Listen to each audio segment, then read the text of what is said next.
All right, welcome back to College Football Addiction. This is one of the craziest coaching moves that I've ever seen.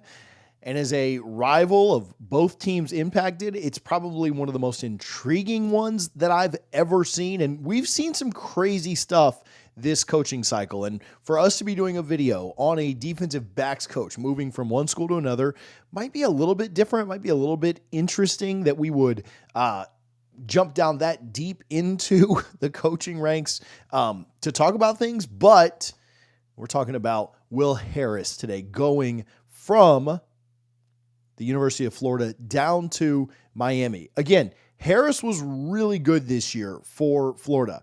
And they didn't start out well, but he really did turn that secondary into one of the more respectable units at Florida. And down the stretch, I thought they were really good. He had a statement that I want to talk about in just a moment, and I want to get you guys' thoughts too. But he had a statement that I think threw a little bit of shade back toward the program, back toward Billy Napier on his way out. Just going to a huge rival like Miami is maybe enough shade in and of itself, but I do want to talk about what he said in just a moment. I think he's a pretty good recruiter too. Obviously, he had Corey Raymond there in that role before he came in, but I think he was involved with some pretty big recruitments. Obviously, Florida's recruiting took off this year, even winning just 7 regular season games. They finished inside of the top 10 in recruiting. I think Florida and Miami both obviously do an excellent job recruiting. They both have really good NIL. And then both coaches, Napier and Cristobal, really do demand elite level recruiting, something that I can't even say about my own team, right? Who have their recruiting struggles. I don't think Norvell demands the same kind of elite attention to detail at recruiting. Hopefully for me, that's something that changes, but that is the case at both UF and at Miami. Now, UF recently hired Vinny Sunseri, which was interesting, but felt like just them increasing the size of the staff. I don't know if Napier had a clue that this was coming, or if he just wanted to continue to bolster the staff and really take advantage of the fact that you can have really as many coaches as you want. Now, you can obviously only have so many guys with headsets, and there are different rules and protections in place, but it felt like just a move to increase the staff. Ron Roberts, coach of the coaches, we'll mention him in a moment later, as part of that defensive coordinator staff, right? The head coach of the defense. Everybody down there at UF has a funny title or an interesting title. They had Vinny Sunseri as a co-defensive coordinator. Robert Bala just recently hired as a co-DC as well, coaching the linebackers. But you had a bunch of kind of chefs there, right? And Will Harris obviously coaching his position group, coaching the cornerbacks, defensive backs as well. But going from Florida to Miami is insane, right? That is a crazy, crazy move. And I really can't think of too many times where something like this has happened. Now, we did just see Jim Knowles go from Ohio State to Penn State. So I guess it's not just unheard of.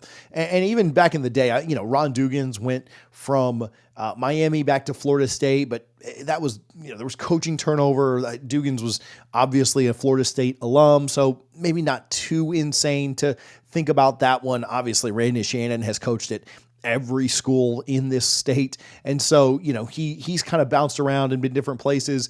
But in the middle of February, to take off from Florida and then go to Miami, again, I keep mentioning it. I keep saying this same word over and over and over again. It is crazy. Like, it is a crazy thing to do. I try to be pretty unbiased with talking about this, and I think the Miami fans and the Florida fans watching this that continue to follow College Football Addiction, which if you're not already, please do me a favor and hit the subscribe button. But I think you guys will agree. I'm pretty unbiased when it comes to this. I don't necessarily like either team. I want Florida State to be the top dog and not down in the cellar where they're at right now.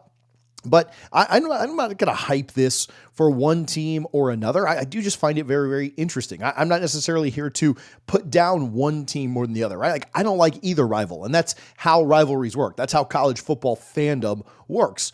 But it is weird to me for him to leave Florida in this way. Now, for Miami specifically, I think you're getting a fairly good recruiter. I think Harris does a great job. I think this is a plus for Miami, without a doubt.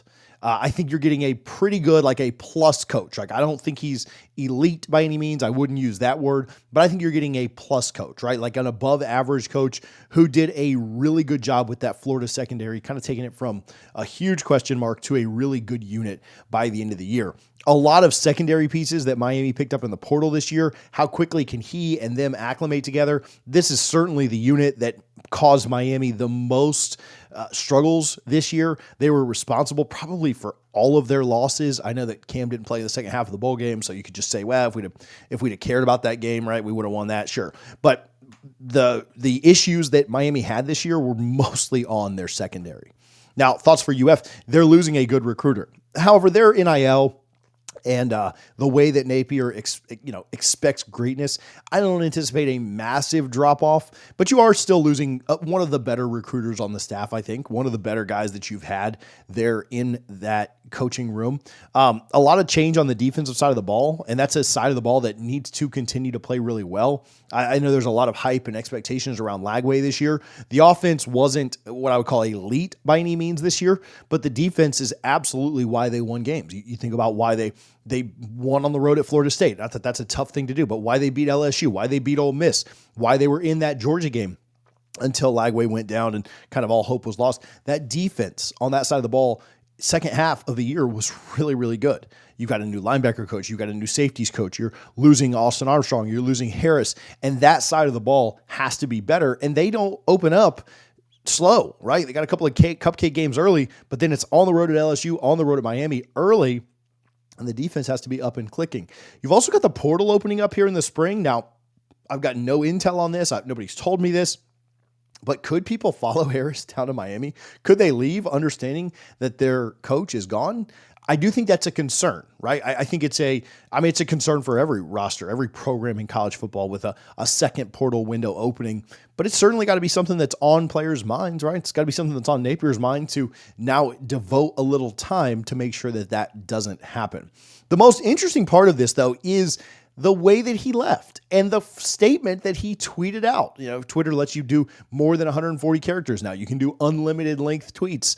And here's what he said. First and foremost, I'd like to thank Billy Napier and Scott Strickland for giving me the opportunity to coach at the University of Florida. Billy, as they say, the ones who bleed together are brothers. We went through the trenches last year and pulled out one hell of a finish. With that being said, I understand business is business and you have to do what you believe is best for the University of Football program. I appreciate you. Mr. Strickland, I appreciate you always providing an open door policy and your transparency and willingness to listen. I'll definitely miss our good convos. Gator Nation, love me or hate me, I understand. Either way, it was one cool ass season. Again, business is business. To my guys, love is an understatement. Nothing can break our bond. When you've stacked bricks together, they can never be knocked down. All in all, you must know I am excited and blessed to step forward in this next opportunity. The part to Billy Napier was interesting to me. Now, obviously, he said some nice things. Hey, we bled together. We're brothers. We went through the trenches last year, pulled out one hell of a finish, and Florida did. They were one of the hotter teams at the end of the year last year. However, he did put a caveat in there. He very much said, all of that said, all those good things that I just told you about me and Billy, I got some stuff to get off my chest. With that being said, I understand that business is business, and you have to do what you believe is best for the University of Florida's football program. I appreciate you. Now, what's he saying here? Well, clearly he's saying that Billy Napier did something that he didn't agree with. What is that thing? Now, I've got an idea about it, but I'd love to hear from you Gator fans about what this is. Was it a good thing? Was it a bad thing? Did he tell him to leave? Did he say, hey, we're going to move in a different direction? Who knows? But obviously there's something that he's saying there that he doesn't necessarily agree with. Hey, we had some good times. You had to do what's best for you, and I need to now do what's best for me. I've heard from some folks around Florida, and this is just me connecting some dots. I'm not telling you that this is why he ended up leaving. But I don't know that Ron Roberts is especially liked by Florida staff. Now, I don't know why that's the case. I don't really care why that's the case. That's just some of the buzz that I've heard. Now, Ron seems kind of like a hard ass, and maybe he just rubs people the wrong way. Again, I don't know. I don't really care. But connecting the dots of Harris's message and the things that I've heard from folks at UF, it doesn't seem like it's too far of a stretch to think that maybe retaining Roberts rubs some people the wrong way. Many didn't think Roberts would be retained at UF, but clearly he's what Napier feels is best for his program moving forward. And Napier is still in a must-win season. And let's be honest, if it's true that Ron Roberts was calling the plays and truly leading the defense in the second half of the year, I can't really blame Billy for keeping him on staff. But what are your thoughts? Why do you think And what do you think Coach is talking about here? What do you think the reason for Billy having to do what was best for Florida maybe rubs Harris the wrong way? At the end of the day, I don't think that this is a move that kills Florida. I don't think it's a move that immediately makes Miami a national championship contender. It probably does hurt Florida slightly, and it probably does help Miami a bit too. Both teams, though, have a lot of other promise and areas that need to be tinkered with outside of this one move, right? There are a lot of questions around UF, and there are a lot of questions around Miami of can they get to that next level? Can Miami get above that? Hey, we're going to win 9-10 games, but can we truly compete? Can Florida get out of that? Hey, you had a nice finish, but put together a full season for us now. Questions on both sides of this rivalry. And I don't know that this one move is what's going to sink or sail either program. But still, a coach making a move in mid-February to a huge rival, a hated rival, is one of the crazier things that I've ever seen, especially in this state of Florida. These two teams play each other on September 20th, and I already could not wait for this game, wait to see it. But with this added layer of drama, it just becomes that much bigger. I appreciate you guys for tuning in to College Football Addiction. I would love to hear your thoughts down in the comments. We'll talk to you soon, and thank you guys again.